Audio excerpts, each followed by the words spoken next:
After today's meeting, the Commanders are one step closer to building their new stadium. Yeah, but as Eric Flack explains, the fight over parking at the stadium, that's just getting started. NCPC commissioners pretty much across the board loved the designs for the Commanders' new stadium, which is going to go right over my shoulder down here on the site of the old RFK. What they are not in love with is the idea of two massive parking garages, including one where I'm standing, that are going to go with that new stadium. Those parking garages causing some concern tonight.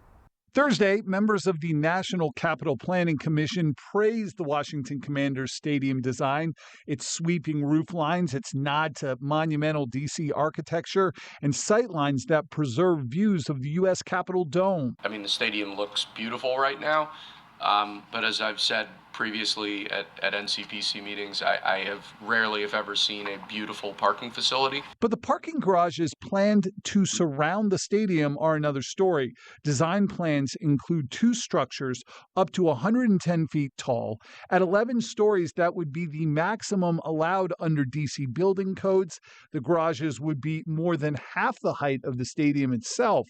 For context, the parking decks at Nationals Park are 4 stories high. Looking at it from that 360 view, these two are in the way, and they're part of that view, and understanding how they affect that view and how their design coordinates with the stadium is really important in approval of the stadium. The G2 garage, the one closest to Kingman Park neighborhood along the Anacostia River, is drawing the sharpest criticism. A representative from the Kingman Park Civic Association told commissioners the community opposes any multi-level parking garage in their backyard, saying it would bring pollution, traffic, and crime.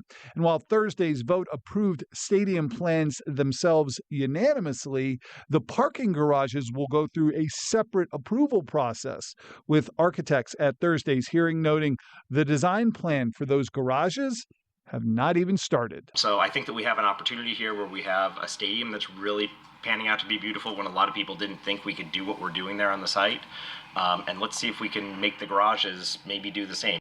As for the plans for those parking garages, there is no timeline on when that will happen or when those plans would go in front of NCPC, but the team does hope to have everything buttoned up from an approval standpoint by this summer so they can move forward with construction, which remains on track for a grand opening for the stadium in 2030, just 4 years from now.